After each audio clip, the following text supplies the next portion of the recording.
1909, East Africa.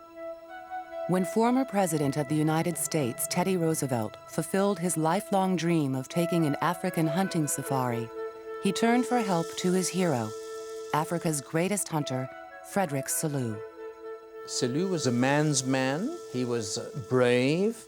He had personality. He had a swashbuckling air. He had an aura, and it was something which struck those who met him almost invariably. He was a good-looking man. He had very, very piercing eyes. But it was clearly more than that. I mean, he had what one would now call charisma. Frederick Selous was a hunter, explorer, and celebrated author.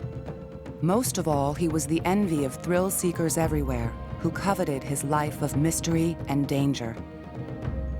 But when Selous first set foot in Africa decades earlier, he was a lost teenager with a big dream of finding adventure on the African continent.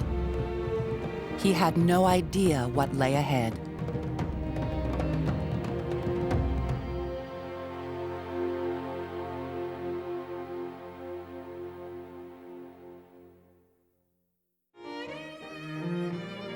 Victorian England was a starched, well-mannered society with traditional values and cultivated tastes. But for Frederick Selous, born into privilege in 1851, it was uptight, predictable, and boring. Selous longed to travel and buried his head in books about brave hunters and explorers in the thick jungles of Africa, one of the last uncharted lands on the planet. Africa was called the Dark Continent, not because of the color of its inhabitants as such, but because it was filled with mystery and uncertainty. There was a hungry appetite for tales of the unknown. It's a little bit the equivalent today as, you might say, fanciful stories about, creatures from other worlds, aliens. Africa had that kind of status. At age 19, Selous defied his parents' wish that he become a doctor and set sail for Africa. He had a rifle in his hand and one goal in mind: to become a professional game hunter like the men he had read about. 5 weeks later, he arrived in southern Africa, a land of chaos. Cape Town, the hub of it all, was a lawless boomtown, overflowing with prospectors seeking their fortunes from gold, diamonds, the slave trade, and land.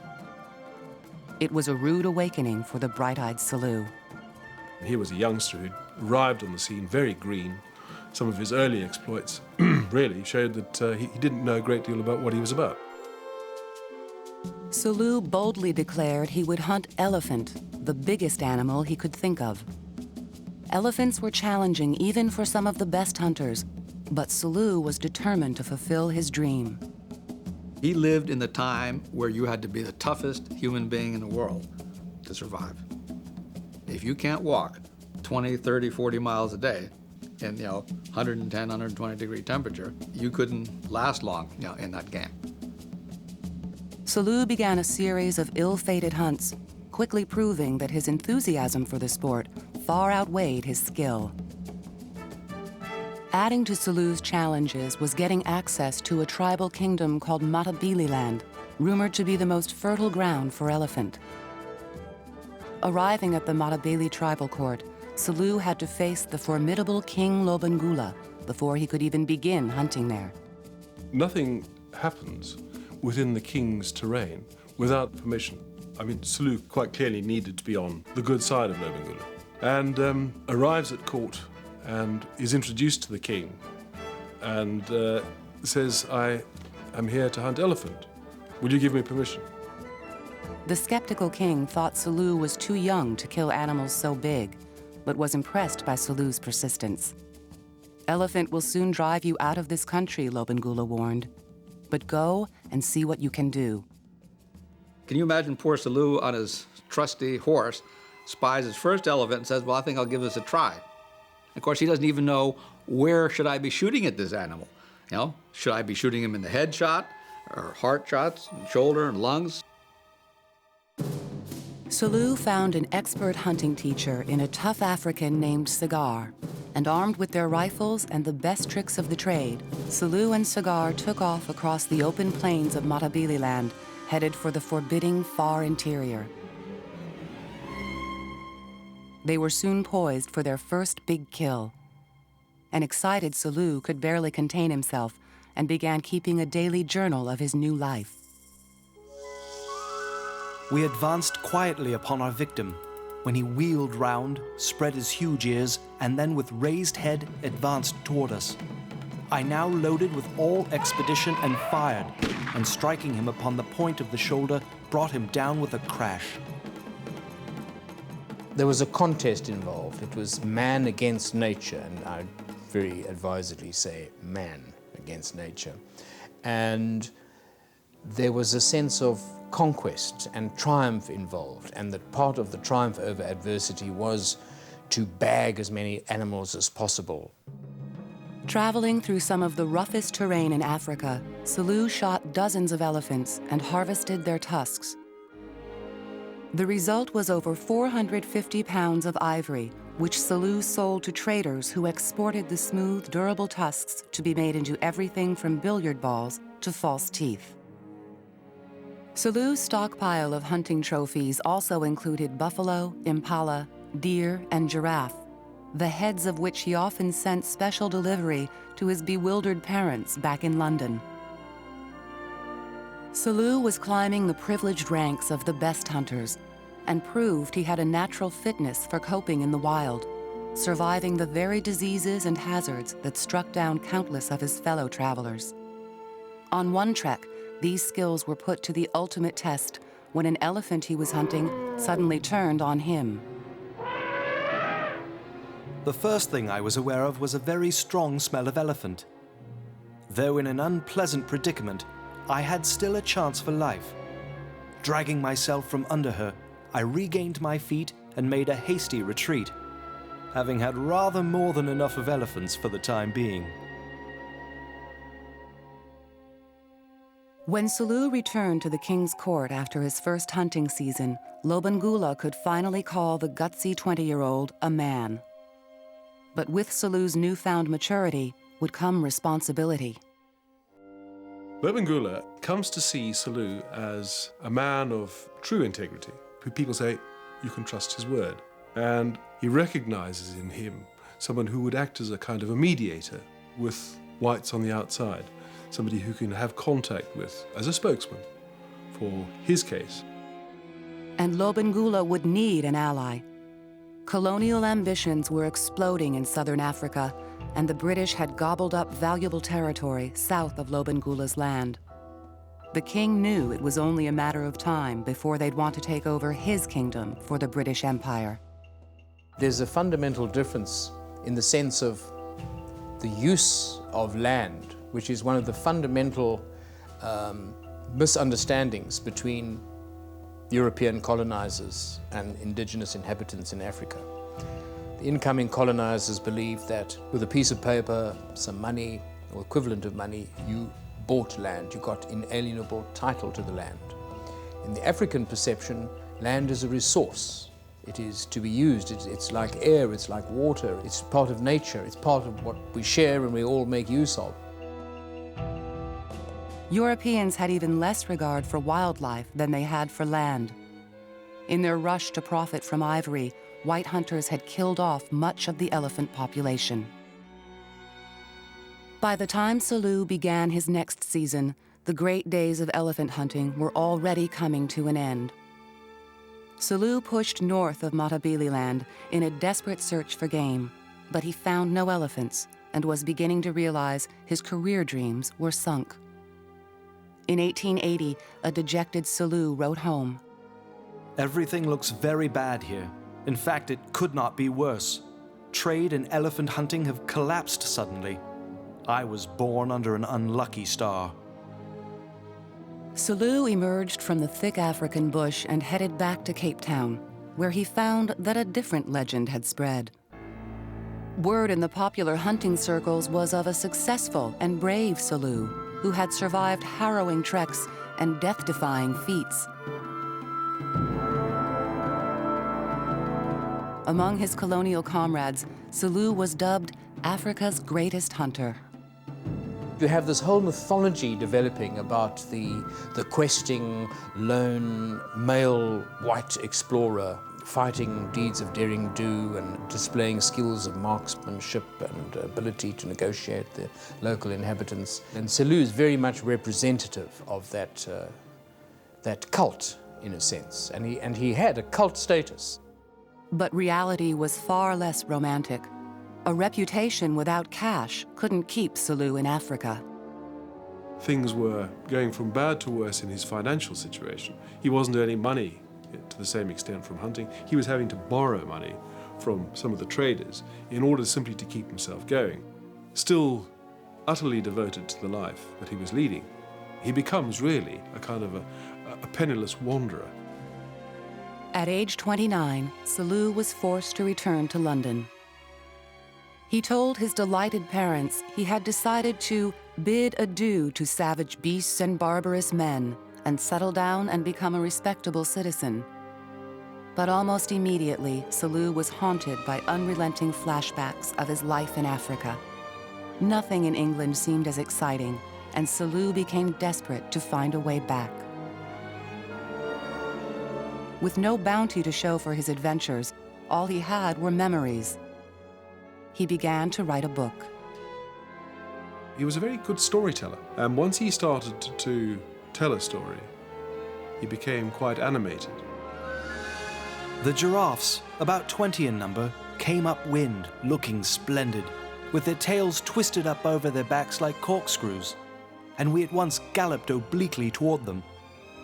They have a most peculiar gait, a sort of gallop. If you only look at their bodies and necks from behind, they appear to be sailing or gliding along without making any movement at all. Part travelogue, part journal, Selous' writing was unlike anything the British had read before. There was a lot of old-fashioned blarney. Plenty of tall stories were told about hunting by hunters, all to increase their own mystique. Selous was part of a new wave of writing about hunting. He didn't exaggerate. What he did do very well was write about what it was like to hunt in these circumstances. Selous modestly hoped his book would appeal to a few would-be hunters and help fund his return to Cape Town. Instead, A Hunter's Wanderings in Africa became an instant classic, inspiring a whole new generation of bright-eyed dreamers hoping to follow in Selous' footsteps. People didn't buy these books just for a quick story about hunting in Africa. They wanted to know what was your daily life about, what was the wildlife doing, what were the Africans doing. And so his stuff came exactly at the right time. Selous' hunting stories burst with life on the printed page, earning him lavish critical praise and selling out their first printing. But although Selous was a great storyteller, he was a bad businessman. He watched as his publisher took off with nearly all the profits. At age 30, Selous was still broke, but his dream was still alive. In 1882, scraping together just enough money for a one-way ticket, Selous went back to Cape Town with hopes of creating a sustainable life there. Soon after arriving, he finally opened his eyes to the wealth being made all around him. Among the countless fortune hunters, one man stood out: the millionaire founder of the De Beers Diamond Cartel, Cecil Rhodes. Two more diverse characters it would be hard to imagine. Selous is the ultimate outdoorsman, completely unworldly in terms of how to make money, how to keep money, how to use money to make more money. All of these things, what Rhodes was an absolute genius at.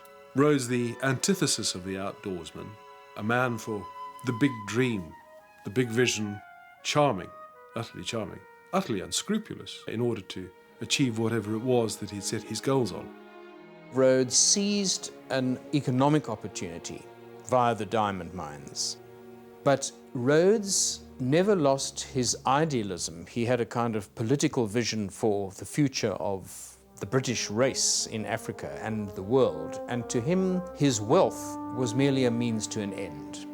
Rhodes's vision was to create a British trade route connecting Cape Town to Africa's northernmost point in Cairo. As a first step, he had his eye on a strategically located territory to the north called Mashonaland. Rhodes needed someone smart enough and brave enough to help him colonize Mashona. He needed Selous. Selous had hunted in that part of the country. He knew the inhabitants, he knew the terrain. Because of his popularity back home, it meant that his name brought a cachet to Rhodes's undertakings. So for a combination of practical and public relations reasons, you might say, Selous was just the man to lead an expedition. Selous was only too ready for a paying job and his next adventure. But the road into Mashonaland was controlled by Selous's old friend, King Lobengula.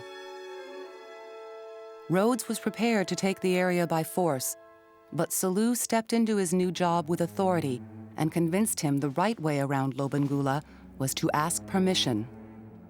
Selous seeks at all stages to avoid war. Is he loyal to Lobengula? He is loyal to Lobengula in the sense that he tries to avoid conflict. But by now he is himself devoted to the notion of a large-scale British presence in Mashona country. He sees that probably at some stage or another, this is going to lead to conflict between the whites and the Matabele. The Matabele are not going to tolerate a powerful military rival on what they regard as their own doorstep. Nearly 20 years after Selous first entered the king's court, he was back. But this time, instead of the young face of an aspiring hunter, Selous represented conquest and imperialism. Lobengula denied his request. Forced to choose between Lobengula and his duty to the empire, Selous chose empire. He led Rhodes's team, called the Pioneer Column, into Mashonaland in 1890, where they planted their flag and claimed the territory for the British crown. So far, everything has gone off so successfully that it seems like a dream, and I have played a not unimportant role in it, I'm proud to be able to say. The road to Mashonaland is now being called the Selous Road, and I hope the name will endure forever, though I don't suppose it will. The name Selous Road did not endure, and neither did his fragile friendship with Lobengula. Lobengula and his people felt that they had been misled by Selous and the pioneering column, and ultimately Rhodes, as to their true intentions in their country. Lobengula found that these people were arriving in his country, taking over vast tracts of land, building, establishing, settling, and for all intents and purposes taking it over. As the colonists settled into their new territory, Lobengula was driven from his, and within months, he was dead. Selous was rewarded with a large salary and 20,000 acres of land in the new territory. He went to London to write a second book called Travel and Adventure in Southeast Africa, and this time kept a much bigger share of the profits. He became an international celebrity in constant demand as a public speaker for armchair travelers eager for a taste of the action. Among them, avid hunter Teddy Roosevelt, who years later would call upon Selous to custom design his first safari trip to Africa. In 1894, Selous married, but his one true love remained the continent half a world away. He soon convinced his bride to move to Matabele land, where they started a farm and a family. We've now had the hunter, we've had the author, we've had the imperialist, we've had the scout. There are one or two extra phases still to come. He becomes interested in small-scale natural history. He comes out with a butterfly net. He starts collecting eggs, all really as a means of continuing a life in Africa. Ironically, Selous also began an effort to preserve the now endangered animals he had once committed himself to killing. As he embraced domestic life, Selous barely noticed the simmering tensions around him. The Matabele tribe, having lost their leader and their land, finally fought back against the ruling colonial minority, killing hundreds of white settlers and their families. The colonists responded even more brutally, slaughtering the Matabele people. and setting in motion a cycle of violence that would be repeated during the next century throughout colonial Africa. Selous and his family were forced to flee their home in 1897 and return to England. This time, Selous believed, for good.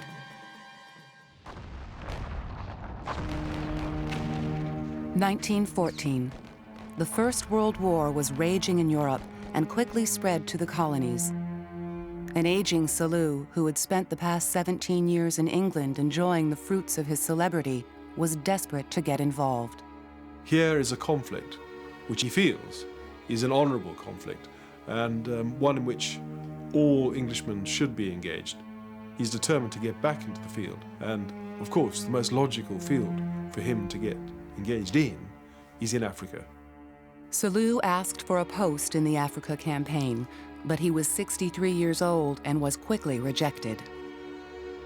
A year later, the British changed their minds and assigned Selous to a ragtag wing of the British military in East Africa, composed of photojournalists, retirees, an opera singer, an acrobat, and a circus clown. Officially named the 25th Regiment of Royal Fusiliers, they were commonly known as the Old and the Bold. Selous, who stood strong even among troops half his age, was quickly promoted to captain.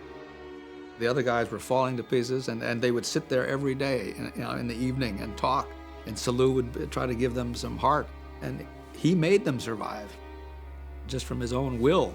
And they respected him, they admired him, and said he's almost like a father to us.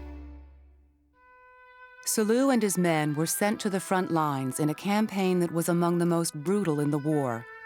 Their assignment was to find and catch an elusive general named Paul von Lettow-Vorbeck, head of the German East African force, who had been slipping through British fingers since the war began. The British hoped Selous, with his expert knowledge of the terrain, could help them finally catch the Germans. One morning, as he and his company were advancing toward Lettow-Vorbeck's troops, Selous was struck down by a sniper's bullet. When he died 2 days later, even his enemies felt the loss of Africa's greatest hunter. The Germans realized that Selous had been killed, and with a white flag, they came out, and they had a little meeting with the British officers, and they actually held a ceremony, Germans and British, because Mr. Selous had been killed, and this was such a wonderful person, and he really didn't need to be here doing this crazy kind of stuff, and maybe we should take a break in this fight. And so everything was quiet for a few hours. Then everybody went back to their lines, and then the war carried on. Now, obviously, there was mourning at his death, but there was at the same time some sense of fitness and rightness, that a man who'd, after all, reached mature age, that he died fighting in the conditions which he had, and in the continent where he'd spent so much of his life. Frederick Selous' body was buried near a lion's den in Africa's largest nature preserve, now named after the legendary hunter. And although his gravestone marks him as a soldier, it is as a hunter and storyteller that Frederick Selous is best remembered. My work is now over, and should my pages have afforded either amusement or instruction to any roving spirit whose inclinations bid him bend his steps toward the splendid hunting grounds of South Africa, I shall feel amply compensated.